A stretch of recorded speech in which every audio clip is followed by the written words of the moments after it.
et pour man loolu moom mooy le plus important. très bien merci beaucoup Momo ci leeral li quand même alors Daouda yàgg nañ ko dund fii quand même. yaa ngi dem bay wax naan Pastef dañoo tànc noonu laa ko mën a waxee. ñii nga xam ne ñoom ñoo nekk ci bopp bi tey en l'occurrence le président Bassirou Diomaye Diakhar Faye ci loi bi nga xam ne moom la ñu indi. defal mbaa ñu def comme ni ko Momo expliqué sànq itam mën nga ci gën a xóotal quand même. bon xam nga dañoo nekk ci wàllum révision li nga xam ne moo di constitution bi.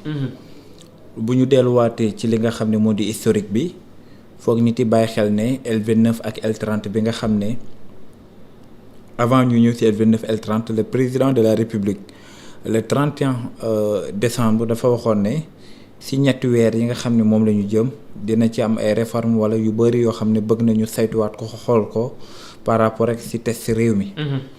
ginnaaw gi nag foog nit yi bàyyi xel ne bañ ca matale amul lenn loo xam ni yóbbu na ko ci assemblée nationale il a fallu que janvier février mars am li nga xam ne moo di avril le 2 avril ki nga xam ne moo di Ayib Daffé moom ak yéen ay député porté yoroon benn proposition de loi jëmale woon ko ci L29 ak L30 gi ni mel. ginnaaw gi nga xam ne dugal nañu ko. le lendemain ngeen seetlu ne dañoo génne woon ay avant projet yooyu nag da cee bokkoon révision li nga xam ne moo di wàllum constitution bi boobu lu mu doon wund mooy président bi joxe woon na ab délai matalewu ko assemblée jug na pour matale li nga xam ne jug na pour def li nga xam ne moo di liggéey président bi ñëw ne leen man kat amaat naa yéene andi ay avant projet gars yi ne ko mënuñu laa xaar dañuy def li nga xam ne mooy seen liggéey ñu dem voté ko beneen bi mooy avant projet yi bu nekkee ne surtout ci révision constitution bi ak yi ni mel li nga xam ne le président de la république Bassirou Diomaye Diakhar Faye moom la bëgg da cee am ñu mu ci war a liggéeyal. moo di gis nañ ko ñu génnee ko won peuple bi ne lii la bëgg a def ci avant projet bi jël na mbir mi yóbbu ko ca conseil constitutionnel. ne leen lii laa bëgg a def ci liggéey bi waaye aussi yóbbu ko fi nga xam ne mooy ca assemblée nationale.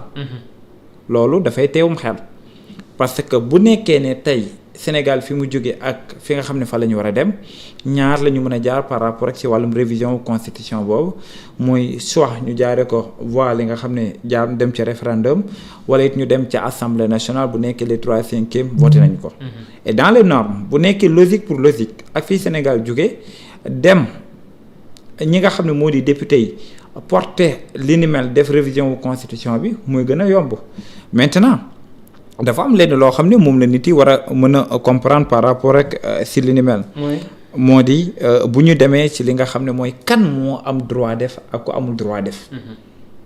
est-ce que le président am na droit def avant projet defar projet wàllum révision constitution bi est-ce que li nga xam ne moo di député am nañ ko est-ce que li nga xam ne moo di premier ministre am par rapport ak boo demee ci li nga xam ne moo di constitution bi boo demee ci li nga dem xool maanaam dem l'article 103 fi muy waxee ci révision foofu danaan la ñii ñoo mën def révision danaan la le président de la république mën na koo def mais aussi ñi nga xam ne moo di député yi mën nañ koo def donc li nga xam ne président bi mën na koo def député yi mën nañu koo def bu ca weesoo loolu kan moo ko mën a defaat ki nga xam ne tey moo di le premier ministre mën na koo def et le premier ministre pour mu def ko foog mu jaaree waat ko ci président bi mais ñaar ñi nga xam ne amuñu ci kenn ku ñuy jaar mooy le président waaye aussi ak kan moo di l'Assemblée nationale.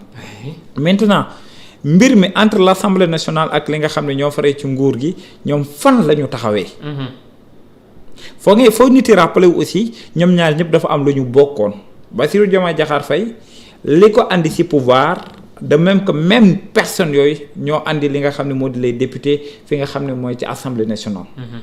et que à l'heure actuelle boo natee da ngay comprendre leen que ki nga xam ne moo di Diomaye moom dafa soxla li nga xam ne moo di temps ndax dina def wala deful. maintenant dafa am loo xam ne moo xew te foog ñu wax ko mooy ñàkkum confiance koo xam ne am na seen diggante. les députés xam nañu ne seen mandat bu matee 2 ans mën nañoo tas li nga xam ne moo di assemblée nationale. le président de la république fi ñu toll ni ñëwul wax ne dafay andi ay projet avant projet lay doon avant projet nag xamoo kañ la. maintenant question de temps la Bassirou Diomaye Diakhar Faye bu ko neexee jël temps bi ba li nga xam ne moo di fin 2028 bu ñu dugg ci 2029 pour def li muy def maintenant les députés ñoom xam nañ ne seen mandat bu matee 2 ans président bi mën na koo tas est-ce que ñoom dañu koy xaar au-delà ci loolu nag boo ñëwaatee ci contexte politique ñàkkum confiance boobu mooy kañu àndoon nag moom ca politique gis nañ ko muy doxaleen gu ni mel. waaye nag beneen président bi moo ko doon wax bu ma la waxee defuma ma waxaat la deful ma bu ma la waxaatee da nga naan député yi bëggoon nañ def bu yàgg. député yi bëggoon nañ def bu yàgg. yow nga ne leen may leen ma ñetti weer ma ñëw. bi ñetti weer yi ñu matee ñëwoo. il a fallu que député yi jël seen responsable nga ne leen man de maa ngi doon ñëw waaye mayaat leen ma. léegi ñii dañu naan wax lu xew est-ce que kii am na coobare am na yéene def li ni mel. L29 ak L30 bi test la woon kon comprendre nañ ne waa ji kat mën na wax ne dinaa def balaa muy def li yàlla xam doy na. député ñoom dañoo nekk ci ab temps ñoom ëllëg dañoo war a dem jàkkaarloog lay sénégalais. ñu ne leen boo leen ñu falee dañ naan leen bu ñu leen falee 2 ans yi loo leen doon def est-ce que député yooyu dañoo am droit dem ne président bi lañ doon xaar non. bu ñu demee foofu kenn du bu ñu waxee loolu askan ne leen da ngeen ñoo yëpp xam nga lu tax. parce que séparation pouvoir dafa am par rapport ak ci wàllum révision constitution bi l'article 103 li mu wax dafa leer le président mën na ko def les députés mën nañ ko def mais premier ministre mën na sukkandiku ci président bi def ko donc li nga xam ne président bi am na droit def ko ak li nga xam ne moom la maanaam député yi am nañ droit def ko te ñoom njort nañu ne président bi mbir mi da ko bëgg a jëlal temps te ñoom amuñu temps dañuy yónni yàkkamti leen. te ñu bokk même programme bu leen neexee ñu proposer ko léegi nag foofu dafa am loo xam ne ñoom dañu ko réussir. mooy. c'est-à-dire au-delà que amuñu temps mais bëgguñu perte temps avant projet mën na jël li nga xam ne moo di temps xamoo kañ lay doon waaye aussi mën nañu am seen proposition mu yàggee ca conseil constitutionnel léegi nag comme président bi day politique mbir mi ñi nga xam ne ñoo koy voté dëgg moo ca assemblée nationale jaaragu fa peuple bi la ko gën a jox te peuple ba ña leen di défendre mooy askan wi. pencum ndaw réew ma li ngay jox peuple bi boo ko joxee les députés mooy jox ko peuple bi mais tu préféré nga ne peuple bi lii laa bëgg a def mais ñëw ne assemblée lii nga bëgg a def. waaye dem nga ca conseil constitutionnel pour wane ne am ngay yéene gi. léegi nag ñoom li ñu def c'est facile lan la ñu def dañ laa bàyyi mbir bi nga jébbal ko ca conseil constitutionnel. ba ko fa jébbalee mooy ëllëg bu nekkoon ñoom ñoo ko tëgg fépp foo xam ne mën na am yàqu-yàqu bi luy xew mooy bu ñu defaree ba pare am ay député yu ko attaqué ca conseil constitutionnel ñu ne lii ak lii méngoowul dindi leen ko mën na jël temps. wala beneen bi lan moo doon xew même le président bu ci àndule mooy tey le président attaqué li ni mel wala demander seconde lecture léegi nag ñoom dañoo bàyyi comme président bi temps la bëgg pour jéem leen nelawal. ñu fekk ci ko ci zéwam maanaam xeetu tricher. très bien bon maa ko tuddee noonu am nañ droit def ko mais yow mën nga bind mën ma bind yow xam naa ne bu ñu demee ci médecin maanaam ci professeur bi dina wax erreur nangam nga war a dindi man dew ma dem bàyyi la ba professeur bi ne lii ak lii ngay dindi te li nga yor moom laa yor léegi nag damay dindi lool léegi bu ma ñëwee temps bi nga doon jël pour di corriger doo ma ko jëlal damay ñëw dem directement. maintenant mbir bi nag au-delà si li ni mel am nañ droit def ko loolu foo nit yi xam ko beneen bi mooy président bi fan ak fan la mën a jaar pour def révision gi ni mel mooy ci député yi waaye ci li nga xam ne mooy ci peuple bi. député yi ñoom it am nañ droit def révision bi ni mel waaye ñoom. lan maanaam le président da leen ni soxla président bi bu bëggee jaar ci assemblée nationale ñoom la koy jox. 3/5 bi bu matee ñu voté ko wala mu jaaree ji voie référendum léegi les députés est-ce que dinañ soxla le président maintenant nag am na lu ñu ko jébbal mooy dafa am benn loo xam ne cëram la dañ ko koy jox dañ naan la le président am na délai wu fukki fan yoo xam ne ñu jébbal ko mbir mu saytu. léegi nag fukki fan yooyu la ñu toll fi ñu toll nii muy bu fukki fan yooyu dañ naan ko lan nga ci xalaat xanaa nag lan nga ci xalaat du ci bokk ne ngay andi erreur bi nga xam ne conseil constitutionnel dindi na ko ba pare. li nga ci doon xalaat wala xaaral ma joxe sama xalaat yow la nga bëggoon say bëgg-bëgg yi nga ne avant projet la nit ñi nag dañu laa dindil avant bi ne la kaa ñu yombalal. dans les normes si bu nekkee ne le président am na yéene def révision gi ni mel référendum day jël xaalis bu bëri député yombal nañ la ko nee nañ ne kaa ñu ànd ak yow def li ni mel bu nekkee ne sincère nga ci mbir mi. oui bu dee dëgg la ci yow. bu nekkee dëgg la ci yow. très bien bu nekkee nag dëggul ci yow. li ñuy def nii ñu jox la ko fukki fan yi baa xam nga ne gars yi dañuy xool ndax yow sa avant projet yi ngay wax sincère na wala sincère. très bien.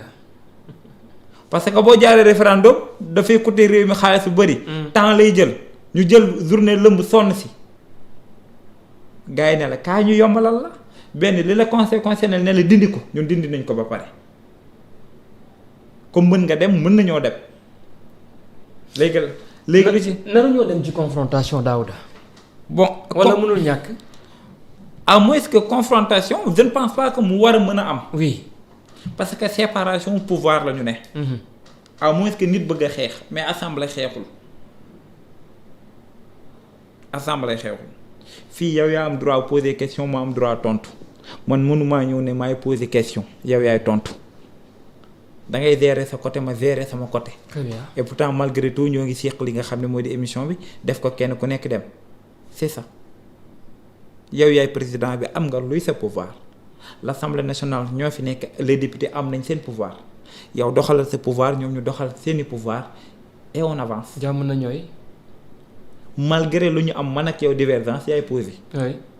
malgré lu ñu am divergence man maay répondre da ngaa war a poser may tontu warumaa ñëw ne la poser warumaa ñëw ne la tontul par force.